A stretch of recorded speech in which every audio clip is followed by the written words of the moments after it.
There's a man that has the same silhouette as my dad, that smokes on the balcony in the flats opposite me.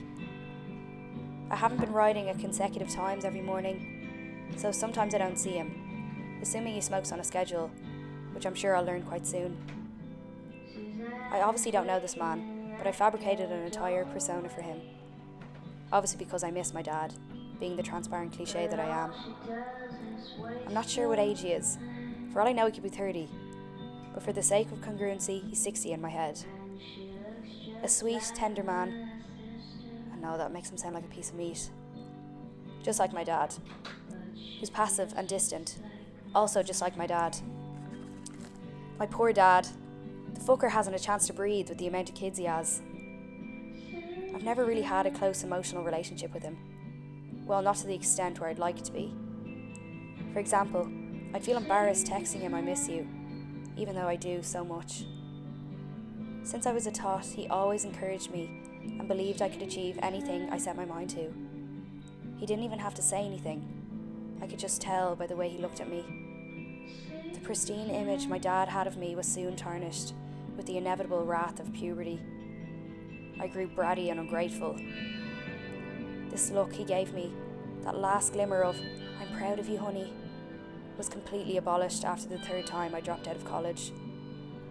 Now all I get when he looks at me is a sympathetic eyebrow raise that telepathically translates to, "Why are you like this?" An image I can't erase from my mind.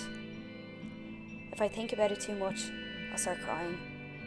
But I don't want to victimise myself. People have it a lot worse, or don't have a dad at all. I had a good childhood, although majority of the time my dad was removed. Emotionally, not physically. Your stereotypical creative, always thinking of something else. There were moments of pure, unconditional love that I'll cherish forever.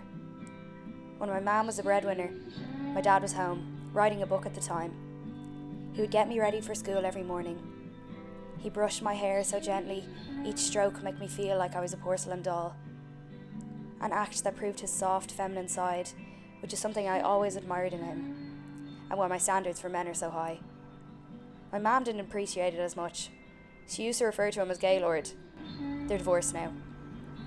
My dad will always be a big inspiration to me, which I should probably tell him more, but again, embarrassed.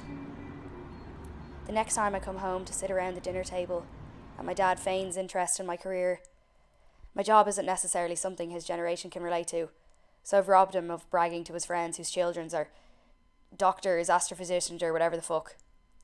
But I hope one day his eyes deign honesty and he says, "I'm proud of you, honey.